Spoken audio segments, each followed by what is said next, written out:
আমি যখন রেজাল্টটা পাই, নাম্বার মার্কশিট দেখে আমি একটু হতবাক হয়েছিলাম।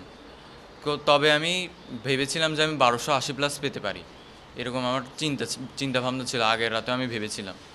তো যখন এই রেজাল্টটা পাই আমি অত্যন্ত খুশি হই প্রথমত। তারপরে আমার বাবা মাকে বলি, তো বাবা মাও অত্যন্ত খুশি হয় যে আমার এই রেজাল্টে আমি অত্যন্ত খুশি হয়েছি। প্রথমত সৃষ্টিকর্তার প্রতি আমি কৃতজ্ঞতা প্রকাশ করতে চাই। আমার বাবা মা যে পরিশ্রম করেছে তার সার্থক হয়েছে। বাবা মায়ের মুখে আমি হাসি ফুটাতে পেরেছি, এটা নিয়ে আমি অত্যন্ত খুশি। তারপরে আমি বলতে চাই আমার নাসিরবাদ স্কুলের টিচারদের কথা। তাদের গাইডলাইন যদি না থাকতো তাহলে আমি এই রাস্তা দিয়ে আসতে পারতাম না।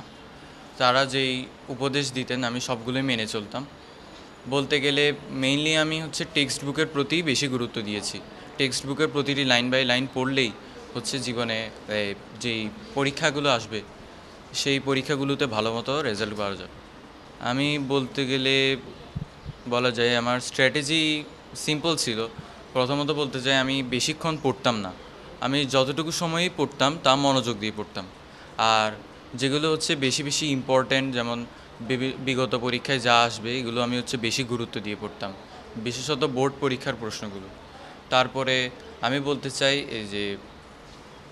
এই বোর্ড পরীক্ষা যেটা আমি দিয়েছি এটা আমার জীবনের একটা ক্ষুদ্র বিষয়, যে রেজাল্টটুকু আমি পেয়েছি। এখানে আমি যে স্ট্র্যাটেজিটা অবলম্বন করেছি বলতে গেলে বলা যায় বিভিন্ন সময় আমি চার্ট, বিভিন্ন ফ্লো চার্ট এগুলো অবলম্বন করে চিত্র এঁকে আমি প্রেজেন্টেশন দিতাম। এই প্রেজেন্টেশন দেখে আমার এই নাম্বারটা এসেছে। ভবিষ্যতে আমি ইঞ্জিনিয়ারিংয়ের দিকে যাব, ইঞ্জিনিয়ারিংয়ের আমার হওয়ার ইচ্ছা আছে। আমার জুনিয়রদের উদ্দেশ্যে আমি বলতে চাই যে তারা যেন ভালো মতো পড়াশোনা করে মনোযোগ দিয়ে, মূলত টেক্সট বুকের উপর যেন বেশি গুরুত্ব দেয়। টেক্সট বুকের প্রতিটি লাইন বাই লাইন যেন পড়ে, তাহলেই এই যে এক্সামটা আসবে পরবর্তীতে তাদের এসএসসি এক্সাম, তারা এখানে ভালো করতে পারবে।